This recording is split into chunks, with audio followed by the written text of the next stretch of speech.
Thank you, Regina. This is Flint McGlaughlin again, and it's good to be with you. Welcome to another Marketing Experiments web clinic. I have been away for a while, so I feel almost nostalgic being back here in the studio and being able to speak to you again about the latest research. A lot has been happening in the interim. Marketing Experiments, which is part of the MECLABS family, has been building out its research capabilities, moving to new training and research facilities, building a new studio, and really preparing for so many rich new types of scientific exploration that we want to lead you through as we continue to develop a community of evidence-based marketers. Today's clinic is called Maximizing Subscription Revenue. Have been in any of our pricing research clinics before, this will be different. If you've been in any pricing clinic or pricing webinar, conference, etc., I suppose this will likely be different. Of course, it's grounded in the experiments we conduct every single day. Oh, and I don't know if you've seen the latest update, but we've now conducted more than 20,000 tests. And we continue to crank them out even as I stand here speaking to you today. This will be drawn from several fascinating tests, so you're going to have to pay close attention. I want to use as many rich words as I possibly can to deliver as much content as I can in our very limited that we have available today together. The subject is how 3 businesses increase their subscription revenue by discovering the optimal pricing strategy. And I will slip through the sort of normal things. You can hashtag web clinic to talk about this on Twitter and my bio, and straight to a case study. This is Experiment Test Protocol 11,074, and it is a software as a service company that offers membership access to their products online. By the way, if you're a newspaper, you need to think about subscriptions across a broader canvas. It's very good to look at other types of subscription opportunities. And am I not on audio? Okay, they're miking me up double. If you can't see the video right now, don't worry about it. But we're going to make certain that we have this audio covered. They might be concerned about some technical difficulties. And also, as I have aged since the last clinic, my voice is weak and it's difficult for the microphone to pick it up. So, you got me rescued there? All right, so on we go. The company is a subscription business, but I would argue that a bank has a subscription business in the form of an account, and that's a residual income stream that's essentially digital and very similar to what say a cellular network or a network carrier has in the form of a subscription service that they might call a line, which is essentially another digital-driven revenue stream. Subscriptions, old school, i.e. newspapers and magazines, can learn a lot from these. And by the way, they can learn from you also. We'll have a mix of everything today. But in this case study, I want you to begin by noting that there are 4 different pricing points. And this is the control. And it's reasonably easy to understand because all we're going to do in the treatment is reduce the cost, the actual price, by 22%. Now, as I am doing this, we come to that sort of cavernous gap that plagues many, many marketers at this very moment. Why you're here, why you're listening and watching this clinic. Do I have the right price? Worse, and there's a question that I think is more dangerous and more bewildering. How do I know I have the right price? Because it seems like it's 2 parts science and 1 part alchemy. It's intuition and it is metrics and measurement. And in other clinics, I've said you never know that you have the right price until you've charged too much, because only then can you be certain that you used up all the elasticity in your value matrix. The problem is, how do you do that? And it's sort of like trying to work on an airplane engine in mid-flight. You can't crash the plane while you try to fix it. And in many cases, that's what testing feels like. And so this was the place that this organization found themselves as they question, how do I get the right price? And so I show you the control. Let me show you the treatment. You can see broadly the difference between the two when I show them side by side. 22% difference. And that 22% difference is on the pricing side. So this is easy. This is easy to think about. This is easy to build a hypothesis. And I'm watching your questions come in. And Dave, I can't believe you're still in this clinic, by the way. He says, oh my God, is that Dr. Flint? No, Dave, it's what's left of him. After they've plagued me for years, and I notice I have another wire hanging on me, feel free to fix that, Joey, any way that you'd like. It's good to see your name. Is that still you? And no, this isn't a Christmas gift. In fact, it might be a curse. You need to wait until the end of the clinic to decide for yourself. For the rest of you, it's great to see familiar faces. I have been, and I'll move on quickly because many of you may not be used to our old rhythm, but John Powell, Austin McCraw, and others in our content team, which is expanded. And frankly, believe it or not, there's hundreds of people working in this facility right now. They're all growing, and I've watched their clinics, and if they weren't in such a capable guys, I would be concerned. Now I'm just afraid they're after my job, and so I thought I should step back in and do the best I can to save it, Dave, before it's too late. All right, back to the experiment. I am looking at the control. I am looking at the treatment. There is a 22% difference. Do you think do you think this is a positive gain or a negative result? What do you predict will happen between the control and treatment? Will this result in a conversion lift? How many of you think so? Let me see you by voting right now in the Q&A feature. Is this a conversion lift? Yes, says Tim Frank. No, says Robert. Yes, says Rick. No, says Ethan. Yes, says Eve. And on it goes. Lots of yeses, lots of no's. All right, I want to separate the question. I want to ask you two questions, and you should think about them differently. The first question, again, is this a conversion lift? Some of you are confusing conversion lift and revenue lift, I think, in how you're thinking. So just separate it for a moment. I don't say that to predict which is which, but is it a conversion lift? Try again. Yes or no? Yes, yes, yes. Now I'm seeing some yeses. More yeses than no's this time, but I see the no's also. Good.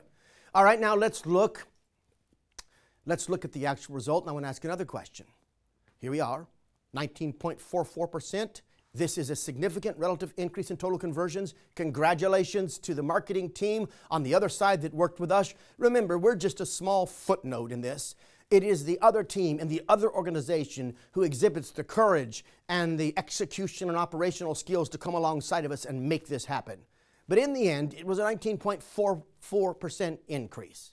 However, the question remains, was it a lift in revenue? How many of you think it was a lift in revenue, yes or no? And don't let me predetermine your answer. It looks like I have, or you're just reasonably brilliant, because most of you are saying, I have no, no, no. I have Nick saying this, or Aaron saying same revenue, Lee saying yes. It's getting a good mix. Now, candidly, if we should know this answer, we probably wouldn't have had to test this answer. If you didn't vote right, or if you don't vote right at any point in this clinic, don't feel bad. The whole point of the test is to get across the gap between what you know and what you need to know. And the payoff on the other side of that is customer wisdom. And customer wisdom is almost priceless sometimes. Here's what happened. We tested cancellation and other impact variables on total revenue. What did we see? Oh, a 9.73% drop, rounded up to 10%. We have a problem, Houston. Successful test the first time, successful test the second time. See, how could the second test be successful?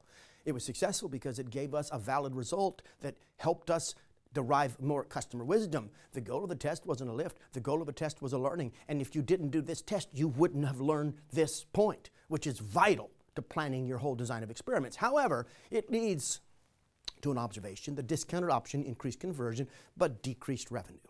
Now, you need to see this because I'm building towards something, and I promise you, this is not going to be a simple clinic. We're going to get fairly complex before it's over with. I'm building, so I'd like to take you to another case study. I like to move from experiment to experiment, grounding everything in rigor and science and research. And you'll notice this is test protocol 4002, and it's an online sex offender registry service for parents concerned about neighborhood safety. The goal is to discover the optimal price point for a subscription to this tool built around this database. You should see quickly the essential subscription details here in the control. Customers get instant access to the database, all reports and maps of offenders in the area. Now, You'll see the subscription details, and I'd like to carry you to another thought about this. So I think the idea was to go here. There you go. The control is $6 a month for full access. What have we done in the treatment?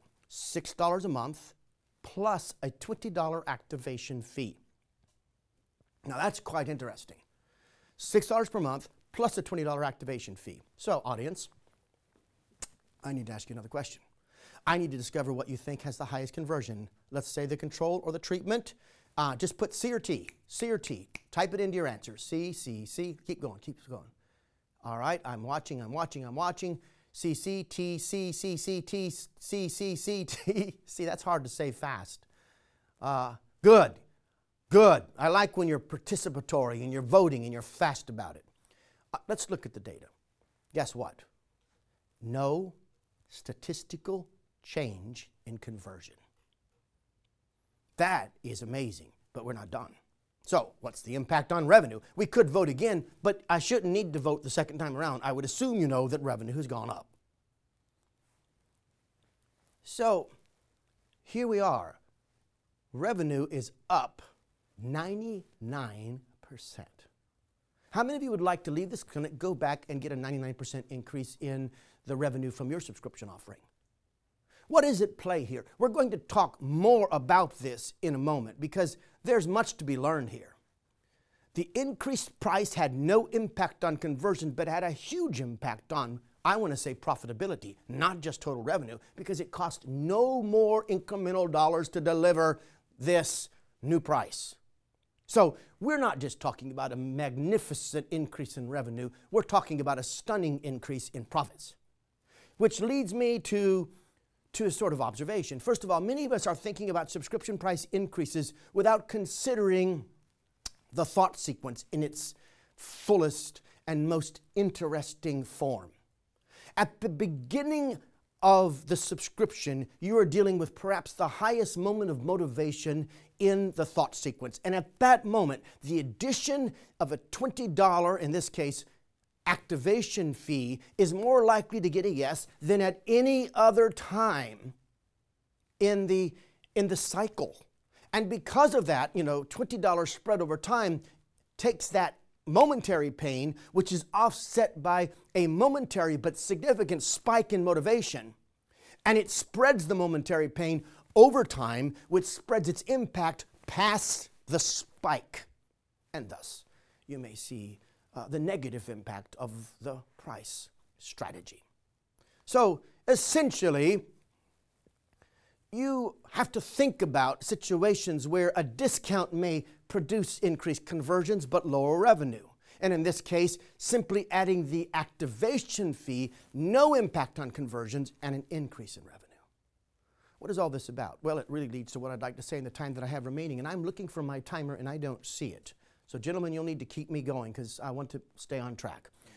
You need to know 3 critical dangers. These 3 critical dangers could be worth all the time you invest in this clinic and all the time you invested in any other clinic you have been with MECLABS combined, if you can learn them and apply them. And we're going to sort of study it in layers of depth. 3 keys.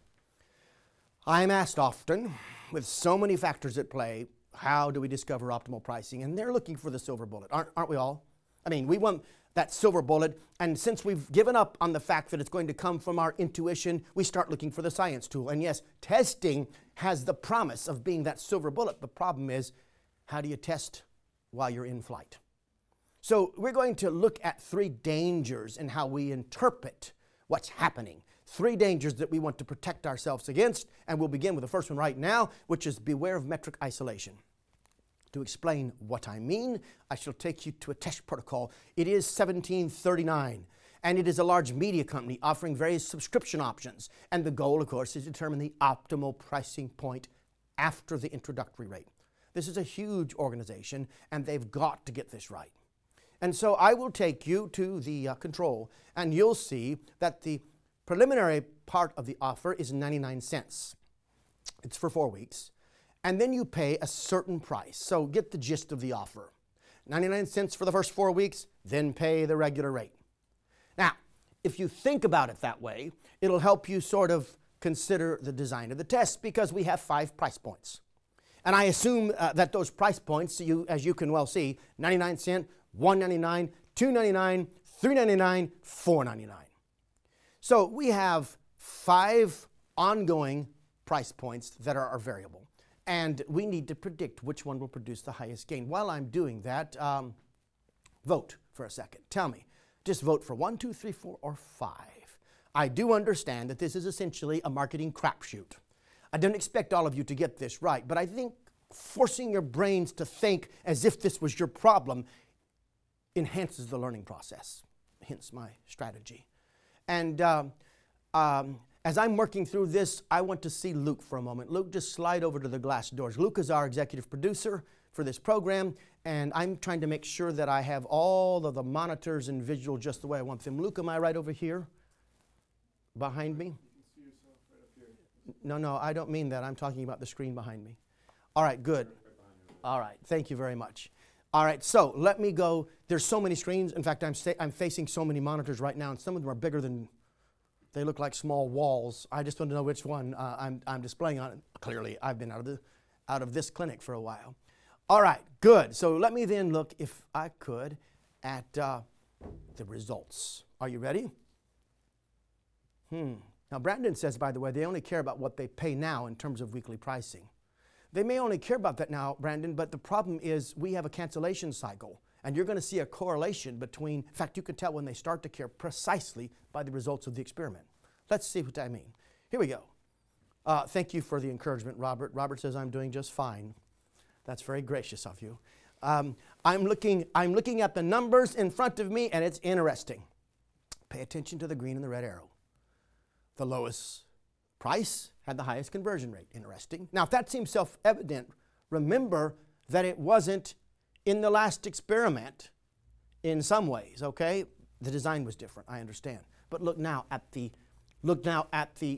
interesting piece. So the pricing variables go up, that is the price, but as they go up, the initial conversion rates go down. 2.8 all the way down to 1.47. So 2.8, 1.95, 1.8, 1.65, and 1.47 correlating to the 5 price points. That's not all. This is where it gets interesting. Look at the cancellation rate. 41%, 51%, 56%, 57%, and 60%. Now, you're seeing cancellation go up. Now, let's watch that. What that really means is the cancellation rate is going down as the price point goes down, while the conversion rate, in a sense, goes up. This is going to lead to a pattern in the revenue that's fairly predictable, but now's where it gets very tricky. Look at the average revenue per subscriber. This takes into account the cycle and how long they are a subscriber before you find a cancellation from them. $36.46 is price 1. 61.73 is price 2. 82.54 is price 3.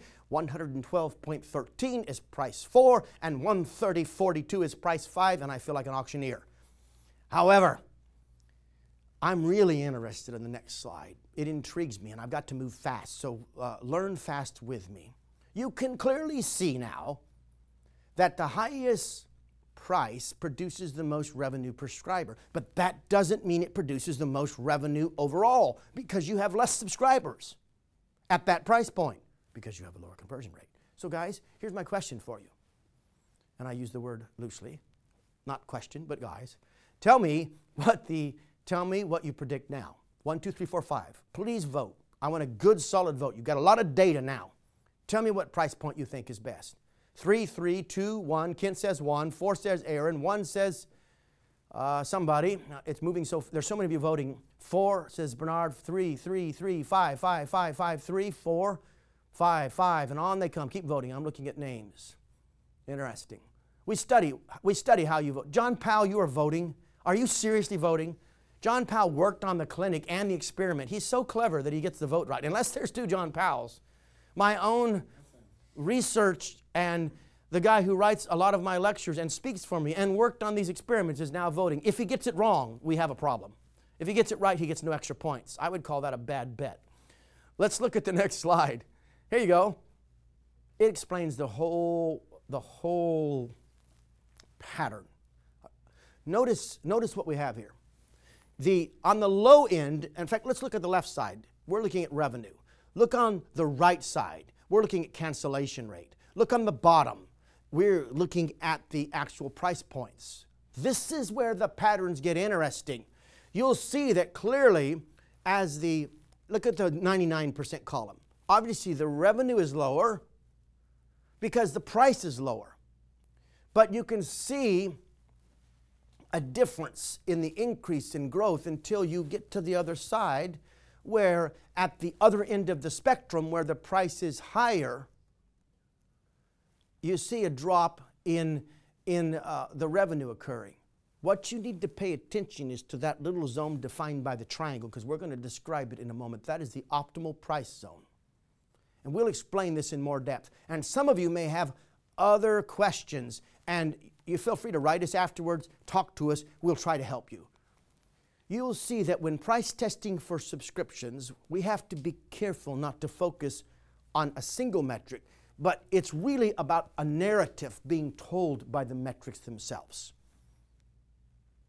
To understand that better, let's look at what we discovered. If you voted for price point 4, you were right. It produced $45,189.15 in this short, tight test cycle. Now, this is a billion-dollar, this is a huge company, so the impact is far more than this. But this was the test cell.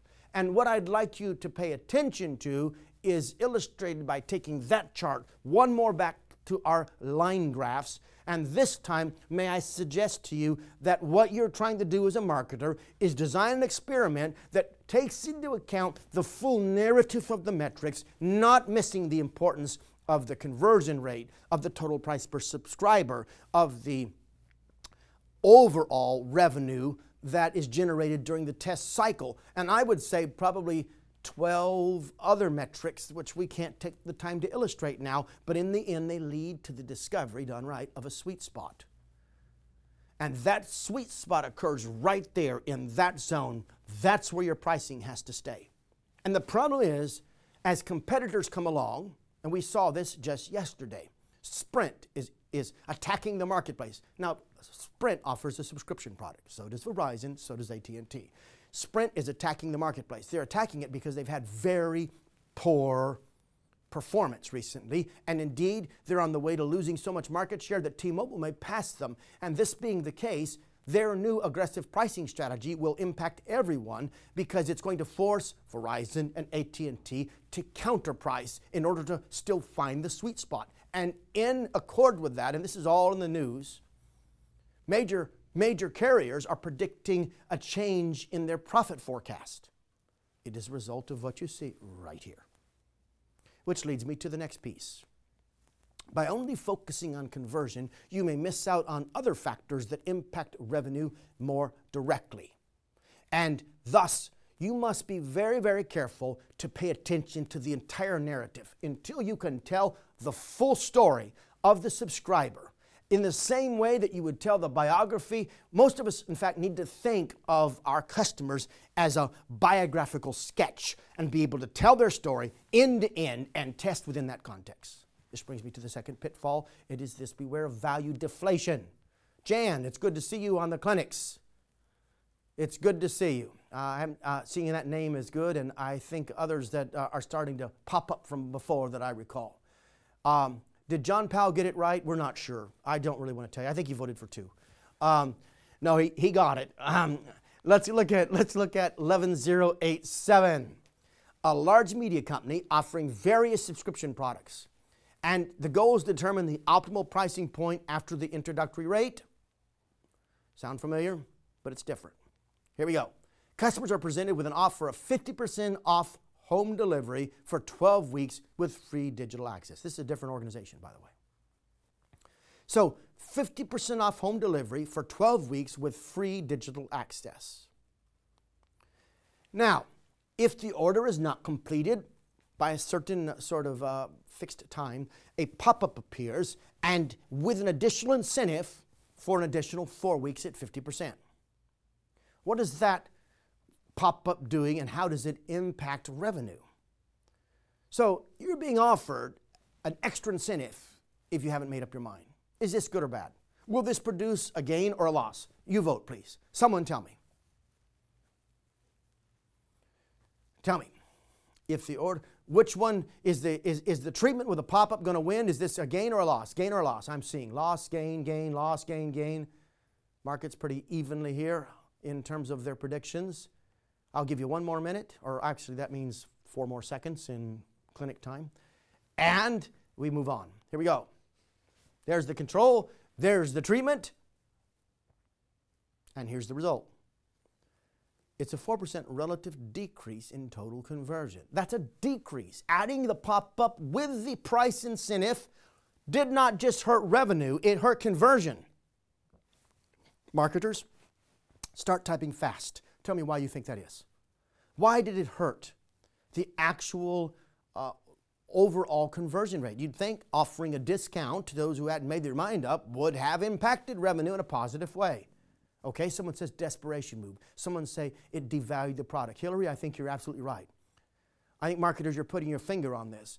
Many of us are using flash sales and we are combating the decline of our industry, or perhaps just the challenges in our company, with a discounting strategy that is essentially stripping us of not just perceived value, but trust. We'll talk about perceived value in a point coming up very soon. But people do not trust you. At that point, you might think, well, let me wait another week and see if they drop the price again. Because there's now no longer a tight, fixed correlation between what you ask for the product and the actual value. Anyone can see that the pricing changes so frequently, it's hard to know. Discounting can dramatically decrease the perceived value of an offer. And we have to be very careful that we don't damage our long-term value proposition. Oh, I'd love to say more on this, but I can't. By the way, the key here, if you're saying, so what do I do? You don't win by reducing the cost side of the fulcrum. You win by increasing the perceived value side. If you don't know where you can learn more about that fulcrum and those two pieces, write us and we'll send you clinics and links and other teaching that will help you with it. Instead, I'd like to move to number 3, beware of cost perception. By the way, I'm looking at you in the camera a lot, but I notice myself looking to the left, right, because this screen right here has all of your feedback and comments. So in my confused, aging, tired, professorial brain, my audience is right there. This great screen with all of you writing feedback, feedback, feedback, feedback, but my camera is right there. So I'll try to do better. Sorry, Luke. All right, so number 3, beware of cost perception. An independent vitamin manufacturer, this is still a distribution model that is based on a recurring revenue stream. There is a subscription, and the goal is to increase total revenue from the page, and it's really interesting. You'll see a monthly price point. Guys, take a look at this. This is the control. Can everyone see how this is not an evenly weighted option? You've heard us talk about the negative impact of most evenly weighted options. They have one option which is emphasized. Does everyone see that? Now, I'd like to show you another page. All right. In this page, well, let's go back. That was sort of a jump. This is called Shift the Slides. All right, so there is the control and there is the treatment. And there is a significant difference in the treatment. Let's drill down on it just a moment. The treatment is in vertical format instead of horizontal format. The best value is moved from where it was lost in the control up at the top of the page, and you'll be able to see that again in a moment. And so is the most popular feature. The best value option is presented or pre-selected, which also, by the way, happens to be the most expensive, but it is. We did the math. We calculated. You get the most value at that price point. And of course, there's something else that's happened. We were counting on the fact that presenting this information in this way may enable us to take you right to the purchase without leaving the page. In fact, we give you the total price, including shipping. See, total amount $153.95. Now, there are many arguments for why you would not want to do that on this page. Well, that would scare them, you could easily say, but I think it perhaps endears trust. What happens? as a result of this change, I'd like to spend more time on it. Here you go. 25% relative increase in conversion. That's a significant gain, and it came by telling them the total price and doing many things that were counterintuitive. But in the end, what it played upon was the significant perceived value, and at that moment the value was perceived most, we moved right to the close. Which leads to an important point. And that is that price is one of many factors that contribute to cost, but it is not equal to cost. To decrease perceived cost, you have to alter other material factors or mental factors, such as friction, fear of risk, especially as it translates to anxiety, and friction as it's manifested in confusion, other factors that stimulate mental resistance or mental concern. These are all contributors to the total cost. And we have to be very careful, because our price not only implies value, but it is a subset of total cost. And your testing plan must help you, first of all, discover how to communicate the full subset in a way that feels far less than the perceived value. Which takes me out of my time, except to say, not this, but this. And I've got something in mind regarding live op. Not this, but this. Not this, but this. There's a big difference, by the way. If you go back and you look at what happened, we actually put the price up front. Monthly fees, the only change to this page is we moved the cost higher up in the page, but we saw a 38% increase. Why? Because that was the thing they were concerned about most, and they had to dig through all that other information to get to it. That's our hypothesis, and it proved fruitful at least.